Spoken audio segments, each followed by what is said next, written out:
ಪ್ರಿಯ ವಿದ್ಯಾರ್ಥಿಗಳೇ, ನಿಮ್ಮ ಏಕಾಗ್ರತೆ ಚೆನ್ನಾಗಿದೆಯೇ? ನೀವು ಓದುವಾಗ, ಶಿಕ್ಷಕರ ಪಾಠಗಳನ್ನು ಕೇಳುವಾಗ ನಿಮ್ಮ ಮನಸ್ಸು ಅವರ ಪಾಠದ ಮೇಲೆ ಇರುತ್ತದೆಯೇ ಅಥವಾ ಬೇರೆ ಕಡೆಗೆ ಓಡಿ ಹೋಗುತ್ತದೆ? ಬಹಳಷ್ಟು ಜನ ವಿದ್ಯಾರ್ಥಿಗಳು ಆ, ಏಕಾಗ್ರತೆ ಚೆನ್ನಾಗಿಲ್ಲ ಅಂತ ಹೇಳ್ತಾರೆ. ಟೀಚರ್ ಸಹಿತ ಪ್ರಶ್ನೆಗಳನ್ನ ಕೇಳ್ತಾ ಇರ್ತಾರೆ.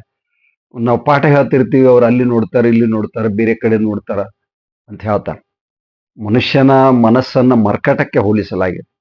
ಮನುಷ್ಯನ ಮನಸ್ಸನ್ನ ಆನೆಯ ಕಿವಿಗಳಿಗೆ ಹೋಲಿಸಲಾಗಿದೆ. ಮನುಷ್ಯನ ಮನಸ್ಸು ಚಂಚಲವಾಗಿದೆ. ಆದರೆ ನಾವು ಸ್ಥಿರತೆಯನ್ನು ಪಡೆಯಲು ಸಾಧ್ಯವಿದೆ. ಅದಕ್ಕಾಗಿ ನಾವು ಏನ್ ಮಾಡ್ಬೇಕು? ಮನಸ್ಸಿನ ಕೇಂದ್ರೀಕರಣವೇ ಏಕಾಗ್ರತೆ. ಮನಸ್ಸನ್ನು ಹಲವಾರು ವಿಷಯಗಳ ಮೇಲೆ ಚಲ್ಲಪಿಲ್ಲಿಯಾಗಿ ಹರಡುವುದನ್ನು ಬಿಟ್ಟು ಒಂದೇ ಕಡೆ ಅದನ್ನು ಕೇಂದ್ರೀಕರಿಸುವುದಿದೆಯಲ್ಲ, ಅದನ್ನು ಏಕಾಗ್ರತೆ, ಮನಸ್ಸಿನ ಕೇಂದ್ರೀಕರಣ, ಫೋಕಸ್, ಮೆಂಟಲ್ ಫೋಕಸ್ ಅಂತ ಹೇಳ್ತಾರೆ.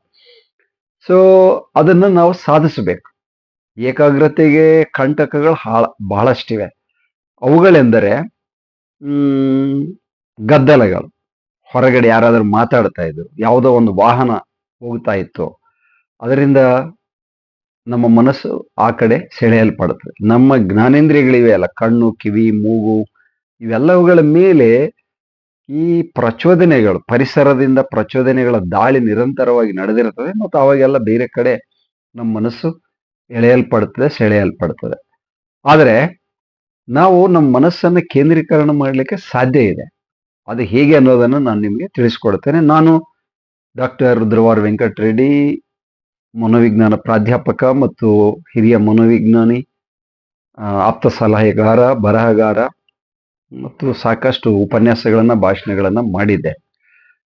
ಈಗ ಯೂಟ್ಯೂಬ್ನಲ್ಲಿ ನಾನು ನಿಮಗೆ ಈ ವಿಷಯಗಳನ್ನ ತಿಳಿಸ್ತಾ ಇದ್ದೆ. ಸೊ ಪ್ರಿಯ ವಿದ್ಯಾರ್ಥಿಗಳೇ, ಏಕಾಗ್ರತೆ ಎಂದರೆ ಮತ್ತೊಮ್ಮೆ ಮನಸ್ಸಿನ ಕೇಂದ್ರೀಕರಣ.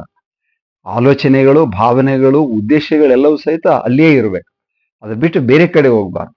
ನೀವು ಓದ್ತಾ ಕೂತ್ರೆ ಎಲ್ಲವೂ ಅಲ್ಲೇ ಇರಬೇಕು. ನಿಮ್ಮ ಪೂರ್ತಿ ಸರ್ವಾಂಗೀಣ ಏನಿದೆ ಏಕಾಗ್ರತೆ, ಮನಸ್ಸು ಅಲ್ಲಿ ಇರಬೇಕು.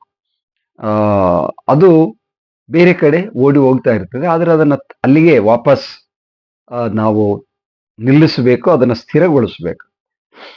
ಏಕಾಗ್ರತೆಗೆ ಏನೇನು ಕಂಟಕಗಳಿವೆ ಅಂತಂದ್ರೆ, ಕೆಲವೊಂದು ಆಂತರಿಕ, ಎಲ್ಲಿಯೋ ಒಂದು ಕಡೆ ಇಲ್ಲಿ ತುರಿಸ್ತಾ ಇತ್ತು ಅಂದ್ರೆ ನಮ್ಮ ಮನಸ್ಸು ಅಲ್ಲಿ ಹೋಗ್ತದೆ. ಹೊಟ್ಟೆಯಲ್ಲಿ ನೋವಿತ್ತು ಅಂದ್ರೆ ಆ ಕಡೆ ಹೋಗ್ತಾವೆ. ಆಮೇಲೆ ಕಿವಿಯಲ್ಲಿ ನೋವಿದ್ರೆ ನಮ್ಮ ಗಮನ ಆ ಕಡೆ ಸೆಳೆಯಲ್ಪಡ್ತದೆ. ನಾವೇನ್ ಹೇಳ್ತೀವಿ, ಆಂತರಿಕವಾದ ಘರ್ಷಣೆಗಳು, ನಮಗೆ ಬೇಡಿಕೆಗಳಿರ್ತವೆ, ಇದು ಬೇಕು, ಅದು ಬೇಕು ಅಂತ ಹೇಳಿ. ಆಂತರಿಕವಾದ ಘರ್ಷಣೆಗಳು ಮತ್ತು ಗೊಂದಲಗಳು, ಘರ್ಷಣೆ ಗೊಂದಲಗಳು, ಹೊರಗಡೆಯಿಂದ ಬರುವ ಗದ್ದಲಗಳು, ನಾಯ್ಸ್, ಬೇರೆ ಕಡೆ ಹೊರಗಡೆಯಿಂದ ಬರುವಂತಹ ಗದ್ದಲ, ಆಂತರಿಕವಾಗಿ ಬರುವಂತಹ ಘರ್ಷಣೆಗಳು, ಆಕರ್ಷಣೆ, ವಿಕರ್ಷಣೆಗಳು, ಇವೆಲ್ಲವೂ ಸಹಿತ ಏಕಾಗ್ರತೆಯ ಭಂಗಕ್ಕೆ ಕಾರಣ ಆಗಿದೆ. ಆದರೆ ನೀವು ಮಾಡುತ್ತಿರುವ ಕೆಲಸ ಅತ್ಯಂತ ಮಹತ್ವವಾದದ್ದು, ಮುಖ್ಯವಾದದ್ದು, ಅದು ನಿಮ್ಮ ಭವಿಷ್ಯತ್ತಿಗೆ ಅಗತ್ಯವಾದದ್ದು.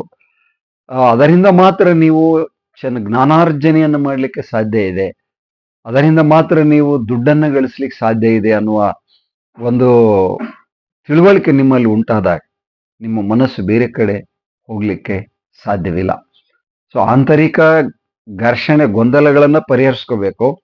ಅದೇ ರೀತಿಯಲ್ಲಿ ಹೊರಗಿನಿಂದ ಬರುವ ಗದ್ದಲಗಳನ್ನು ಸಾಕಷ್ಟು ನಿಯಂತ್ರಿಸಬೇಕು.